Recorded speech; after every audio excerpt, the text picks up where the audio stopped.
This is Redefining Trade, the podcast brought to you by TradeWindow to shine a light on the future of trade. Every month, our host Peter Foyston will be joined by those who are shifting the dial for trade across New Zealand, Australia, and Asia. We will be exploring the latest thinking on trade innovation, supply chain management, export trends, digital trade, blockchain, trade law, trade in the face of COVID-19, and we'll be opening a whole new window on the world of exporting. Today's guest is James Christopher. James leads TMX Global's Asia business and is based in Singapore. He has over 15 years of construction and property experience. He's a recognized expert in managing the integration of automation into large-scale distribution centers as part of organizations' supply chain transformations.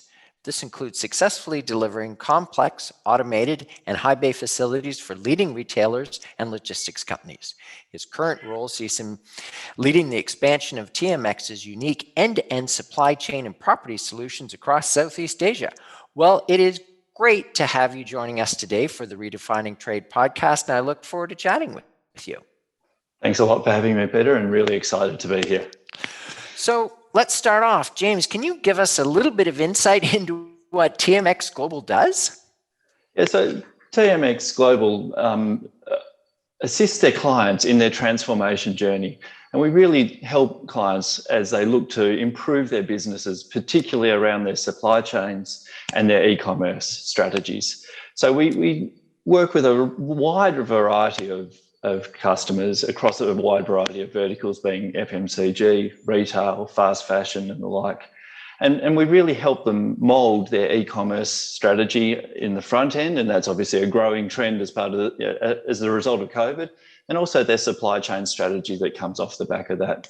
And where our real point of difference is we don't just give you a strategy and let our clients go and deliver them themselves. We're actually there with our clients all the way through to the end and go live and beyond. So we're making sure whatever we do in a theoretical sense at the front end is actually deliverable at the back end.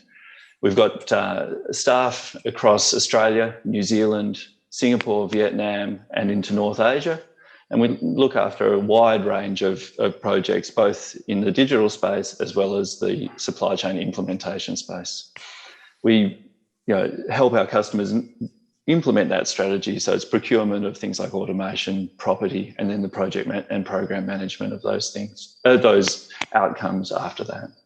Well, it sounds all pretty encompassing. Now, I understand TMX released a report in December 2020 on the topic of supply chain digitization, which is obviously something which is near and dear to my heart, just digitization in general.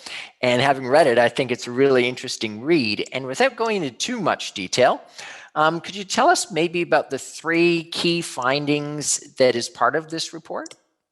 Yeah, thanks, Peter. So it was a really, really interesting report, particularly in the light of COVID-19 and how people had to adapt and really, really change quickly to be able to supply their customers. With retail stores closed across the region, Australia and New Zealand were not completely immune from that.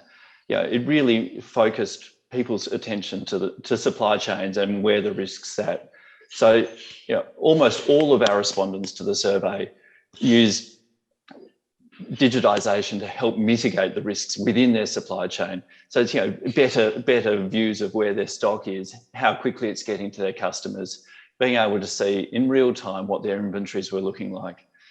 More than 82% wanted to adopt more digitization off the back of the COVID pandemic, where they didn't necessarily know where their supply chains were at all times. And then 8 and 10 actually hadn't done anything on digitization, and suddenly this was the wake-up call that they really, really wanted. In some of those more low-cost countries like Vietnam, where labour was often plentiful and you could just solve a problem by adding more labour to it, this was no longer possible. You couldn't put more labour in facilities with movement control orders and the things like that. And that's where having a digital supply chain, understanding where the risks are, really came to the fore. And one of the things that I was interested in was this, this last mile challenge. And could you provide additional perspective in terms of how people are how you're helping people overcome that challenge, because you often hear about it, Yeah. but you wonder, how can it be solved, particularly in a COVID type environment? Well, last mile is a challenge across the world for everyone. The courier drivers in Australia or the motorbike delivery people in Hanoi. But a lot of it, particularly for items that customers that need quickly. We're now seeing the more traditional dark stores within suburbs pop up. We've had retailers, some of our customers in Australia, which had to convert their stores at short notice during the pandemic to a dark store just to be able to get the product to their customers. With off the back of that, with now some time to think about what the long-term solution really looks like, we're seeing a lot of micro fulfillment in the back of existing stores. So it's small amounts of automation that allow quick picking of high throughput products, which can be delivered to customers in 30 minutes or 2 hours. And particularly in Singapore, where I'm based, people want things delivered that afternoon or the next day at the latest. And that's an expectation of customers throughout the region, and it's growing all the time. So without being able to serve the customers that quickly, you're going to lose customers, and they're going to go somewhere else where they can get that product that they want right now.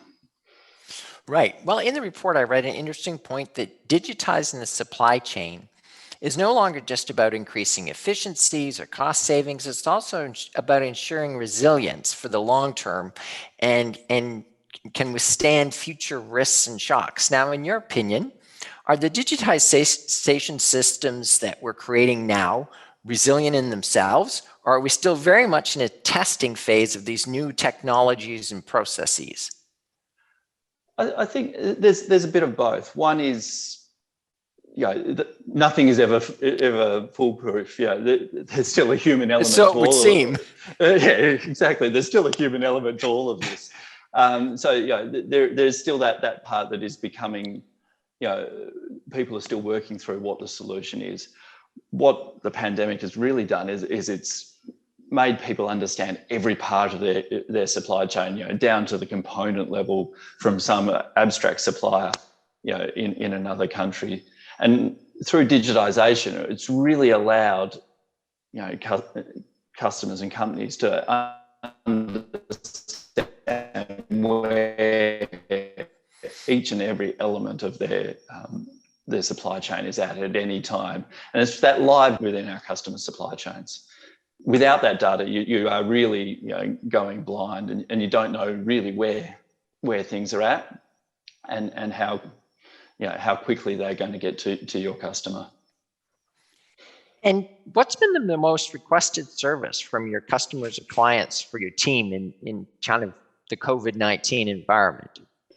Well, once we got through those early days of the panic when no one knew what this was, those bad days of April and May last year, there's been far more of a look through with our customers about what the future holds. It really needs to be both. We talk about omni-channel a lot, but it really is becoming an omni-channel delivery and fulfillment model for our customers. So it's, how do you keep one inventory? You don't want to be a retailer that's got your B2B inventory stocking your retail stores, a different inventory for your brand.com, and then a different inventory again for a marketplace like a Shopee or a Lazada.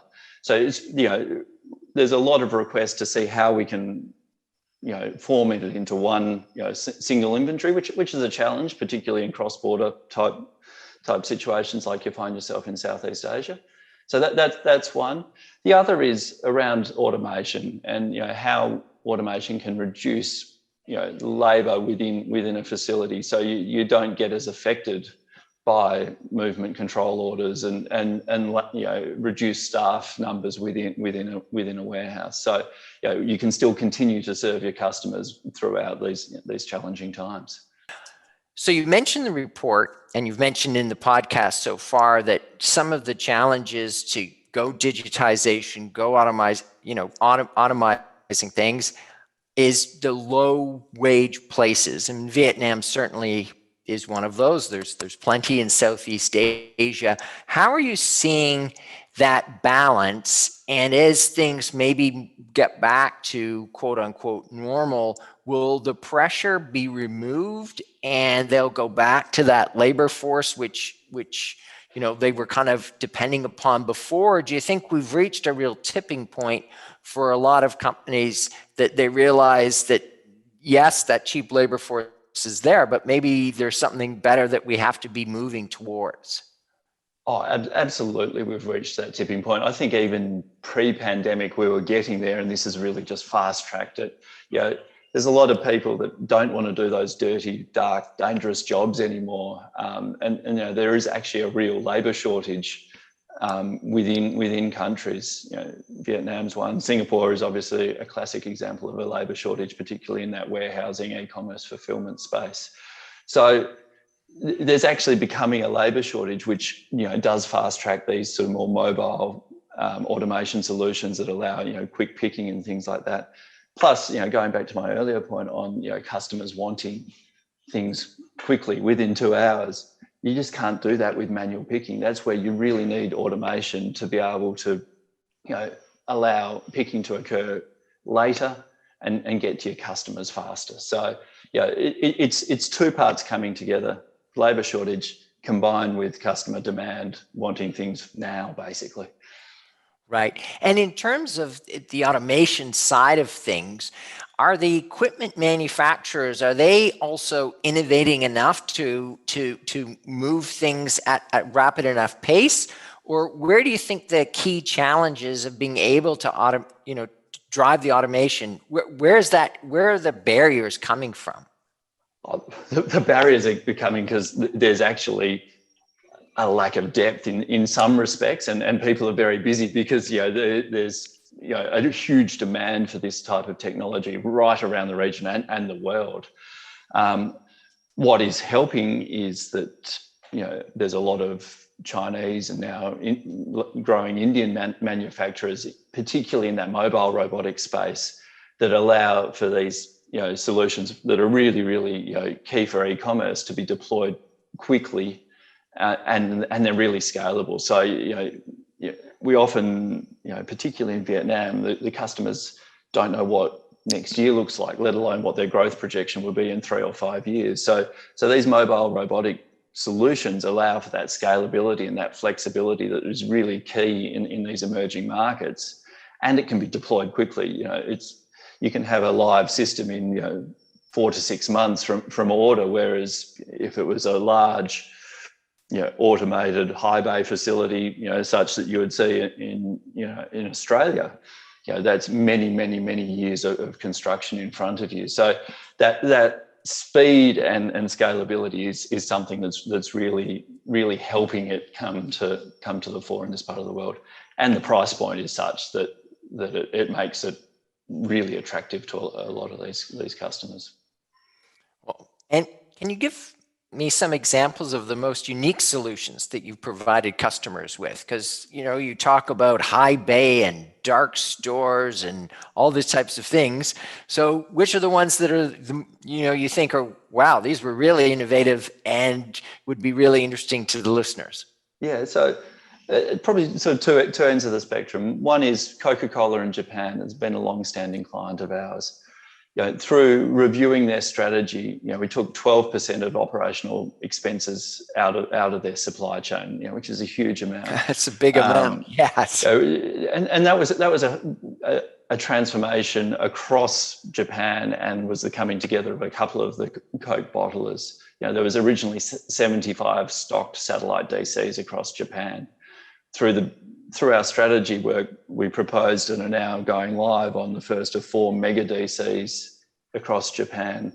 And what that's done is the stock is now kept within those mega DCs, and there's now only 22 unstocked cross-dock facilities in Greater Japan. So you've gone from stock all over the country now to 4 central locations, and then just cross-docking for that last mile delivery. At the other end, we see the mobile robotics are allowing us to retrofit picking solutions into existing buildings or buildings that are being built speculatively. So you're not waiting that time to really realise the savings and the efficiencies that automation can provide. And you gave us, some idea that there's a whole range of new manufacturers coming out that are more cost effective. What kind of costs are we talking about? Well, we've seen the autonomous mobile robots, or the AMRs, as where a good acronym comes in. They've really democratized automation. An AMR robot itself can be, the small ones that are used for postal can be as cheap as $2,000 up to $35,000 or $40,000 for the big ones that can carry a 1-ton pallet around for you. So it really is bringing the cost of that fixed automation down, and you don't have miles and miles of conveyors and the like. They've still obviously got their place, but particularly in an e-commerce sense, these and for that fast sorting, these solutions are definitely democratizing automation that was once the domain of the big FMCG players or the big supermarkets. I'm amazed how cheap that is. No wonder people aren't going back to labor, because that is incredibly cheap. Now, how long do they last for? Well, that's the batteries is still a challenge, but they haven't been around long enough. But I think they're heading above 5 years from what we've seen and what we've heard from the manufacturers. So and that's just for the battery replacement. The machines themselves should last far longer than that. And as we know, battery technology is changing rapidly every day. Okay, and in terms of the other thing that I kind of found interesting in the report is you talked a lot about data analytics. And how does your company help firms get a handle on data? I mean, you talked a little bit about data twinning and things like that, and I certainly had no idea what that meant. And maybe it'd be helpful to kind of share this aspect, because I think people can understand some of the physical challenges, but to truly be able to take advantage of things, it sounds like it's as much a data challenge as anything else. And that seems to be a big part of what your firm can bring to this whole picture of intelligent use of data, enabling people to intelligently use data. So maybe it would be helpful to give us a bit more perspective on that for the listeners.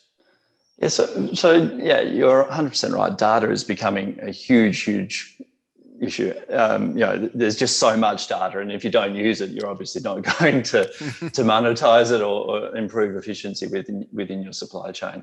So, and data's sort of gone from talking about just a warehouse management system that sits by itself to how all of those systems integrate. So from the shopping platform, a Shopee or a Lazada, how that then goes through to an order management system, into your warehouse management system, and then through into the delivery part of your transport management system. It's making sure that all of those elements work seamlessly together, and that you're using that data to really pick up where the bottlenecks are early, so you get away, you make sure that your service levels are not compromised. And it also it starts picking up trends on what customers are buying. Is it going to be hot next week? So do we need more soft Coke drinks available? All of those sort of things. So it's using the data not only from an inventory control point of view, but also trying to start predicting what customers are wanting, or using data to try and move unwanted stock or slow moving stock.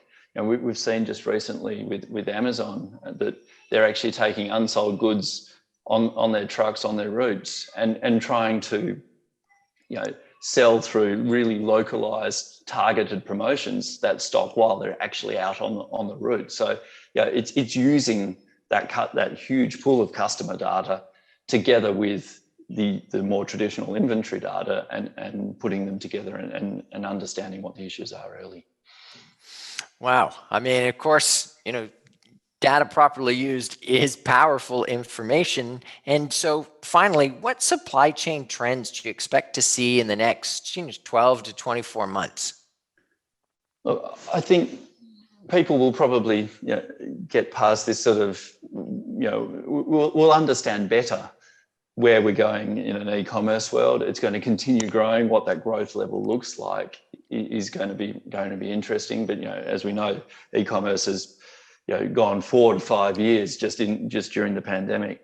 So I think with that look through and a slightly sort of clearer head that's not just looking at today's problems, it'll be using that data to understand customers better, to reduce, not so much reduce inventory, but make sure inventory's in the right spot and mitigate the risks within your supply chain across as many elements as physically possible. And it's being, a key player in the whole supply chain. And in prior, there was this huge push for just in time and to be as lean as you possibly can. And now people are finding, oh, maybe that's not such a good idea after all. What's your perspective in a company like yours to help companies figure out what's kind of that right sense of inventory and inventory management in a really changing world? And of course, as COVID kind of recedes a bit, some of the acute items will change, but it certainly, I bet, has raised a lot of questions about what's the smartest kind of strategy moving forward. Do you have any thoughts about what you're seeing there? Yeah, again, it's still developing, but that lean supply chain of probably, I was going to say yesteryear, but it was only 2019. No, that was yesteryear. Yeah, that's definitely gone. It varies depending on industry vertical, but making sure that you've got the right stock in the right places is something that we're working through with our customers all the time. And that knowledge of what's happening upstream is the other key bit that we really need to look at as part of any growth strategy with our customers. And finally, obviously COVID has kind of brought a lot of companies into a lot of different challenges, and you kind of think, well, what do I need to do to just keep going? Are you finding that your business has actually grown through this time? Are you one of the victors in this environment, or are you finding a lot of companies are just hanging tough and holding out? I wouldn't call us a victor, but we've definitely been able to capitalise on the e-commerce growth across the region, Australia, New Zealand, and through Southeast Asia. So we have capitalised on that, and we've seen a lot of changes in how companies are coming at it. E-commerce isn't just that nice to have thing in the corner anymore. It is a key plank of people's businesses. So it's only going to continue to grow. The need for change and the need for a view on how you put together all parts of a business, particularly if you're a retailer, is there, and we're definitely seeing a lot of people starting to really focus on how the next period of time is going to look. Okay. Well, James, thanks so much for joining me today. I must say I've really learned a lot and really enjoyed it. And to our listeners, again, we'd love to hear any questions or suggestions you have for Redefining Trade podcast. Look out for our contact details in the show notes or email us at redefiningtrade@tradewindow.io. And James, have a great day in Singapore. Thanks a lot for having me, Peter. It's been a pleasure. This has been Redefining Trade by TradeWindow with our host, Peter Foyston. Thanks for listening. Make sure you hit subscribe and keep an eye out for the next episode.